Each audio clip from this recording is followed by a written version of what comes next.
অভিশপ্ত হাবেলি। গল্পের শুরুটা আজ থেকে প্রায় ২০ বছর আগে। জায়গাটা ছিল শহর থেকে অনেক দূরে, পাহাড়ের কোল ঘেঁষে এক জনমানবহীন এলাকায়।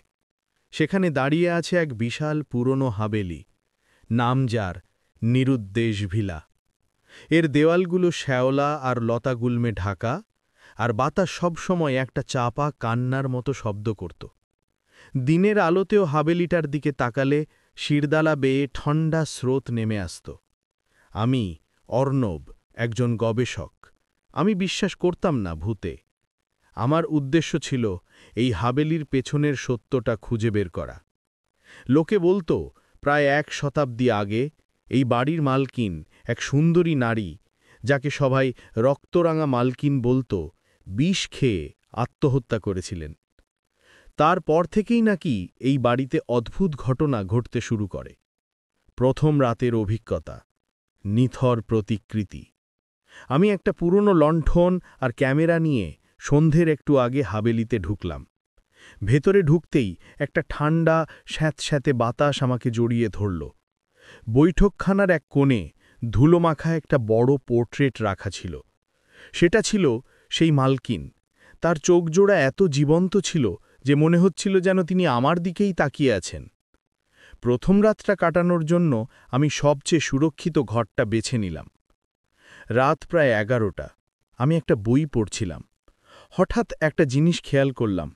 লণ্ঠনের মৃদু আলোতেও মনে হলো বৈঠকখানায় রাখা সেই পোর্ট্রেটের নারীটির ঠোঁটের কোণে একটা সূক্ষ্ম হাসি ফুটে উঠেছে। এটা কি শুধু মনের ভুল? আমি ক্যামেরা নিয়ে বৈঠকখানায় ফিরে গেলাম। পোর্ট্রেটটা তখনও স্থির ছিল। আমি ছবি তুলে আবার ফিরে আসব ঠিক করলাম। যেই আমি পেছন ফিরেছি, ঠিক তখনই একটা ভারী গম্ভীর শব্দ হলো, ধূপ। শব্দটা এলো আমার পেছনের হলঘর থেকে। মনে হলো যেন কেউ একটা ভারী আসবাবপত্র সজোরে ফেলে দিয়েছে। আমি ভয়ে চেপে ধরে সেই দিকে এগোলাম। হলঘরে গিয়ে দেখি সব ঠিকঠাকই আছে, শুধু একটা জিনিস ছাড়া। মেঝেতে একটিও ধুলোর চিহ্ন নেই, কিন্তু টেবিলের ওপরের মোটা ধুলোর আস্তরণটাতে একটি পায়ের ছাপ। পায়ের ছাপটা ছিল ছোট, যেন কোনো নারীর পায়ের ছাপ, আর সেটা ভেতরের অন্ধকার সিঁড়ির দিকে চলে গেছে। মধ্যরাতের ফিসফিসানি। দ্বিতীয় রাতটা আরও ভয়ঙ্কর ছিল। আমি ঘুমোতে পারিনি। প্রতিটা মুহূর্তে মনে হচ্ছিল যেন কেউ আমার দরজার বাইরে দাঁড়িয়ে আছে।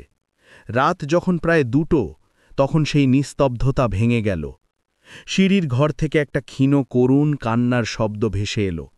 প্রথমে মনে হলো এটা বাতাসের শব্দ, কিন্তু ধীরে ধীরে সেটা স্পষ্ট হলো। কেউ যেন চাপা গলায় কাঁদছে, আর মাঝে মাঝে অস্পষ্টভাবে আমার নাম ধরে ডাকছে। আমি ভয়ে কাঠ হয়ে বিছানায় বসে রইলাম। কান্নার শব্দটা আস্তে আস্তে আমার ঘরের দরজার দিকে এগিয়ে আসতে লাগল।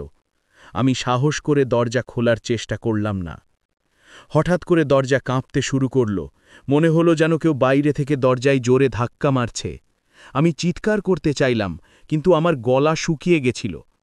দরজার ধাক্কা যখন চরম পর্যায়ে, তখনই একটা ঠান্ডা ফিসফিসানির মতো কণ্ঠস্বর ভেসে এলো দরজার ওপাশ থেকে।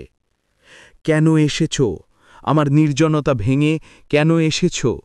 তুমি যেতে পারবে না, আমি তোমাকে রাখব। সেই কণ্ঠস্বরটা ছিল অত্যন্ত মিষ্টি, কিন্তু অসম্ভব শীতল এবং ভয়ঙ্কর। শেষ দৃশ্য, আয়নার ওপারে। আমি ভোর হবার আগেই কোনোমতে বাড়ি থেকে বেরিয়ে আসার সিদ্ধান্ত নিলাম। আমি যখন দ্রুত সিঁড়ি বেয়ে নামছি, তখন সেই বৈঠকখানার ঘরটার পাশ দিয়ে যাওয়ার সময় হঠাৎ করে আমার চোখ আটকে গেল একটা বড় অ্যান্টিক আয়নার ওপর। আয়নায় আমার প্রতিফলন দেখা যাচ্ছিল, কিন্তু আমার ঠিক পেছনে আমার কাঁধের ওপর দিয়ে উঁকি মারছে সেই নারী, রক্তরাঙা মালকিন। তার মুখটা ছিল বিভৎস, চোখগুলো কোটরে ঢোকা, কিন্তু পরনে ছিল সেই পুরনো সুন্দর পোশাক। তার একটা হাত আমার গলার দিকে বাড়ানো। আমি ভয়ে জমে গেলাম। আয়নার দিকে তাকালেই দেখলাম সেই নারী হাসছে, একটা ভয়ঙ্কর নিষ্ঠুর হাসি। সেই মুহূর্তে একটা ঠান্ডা অনুভূতি আমার গলা চেপে ধরল। আমি বুঝলাম এটা কেবল প্রতিফলন নয়। আমি সর্বশক্তি দিয়ে চিৎকার করে উঠলাম, আর সেই আয়নাটা লক্ষ্য করে লণ্ঠনটা ছুঁড়ে মারলাম। কাঁচ ভাঙার কর্কশ শব্দ হাবেলির নিস্তব্ধতা ছিন্ন ভিন্ন করে দিল।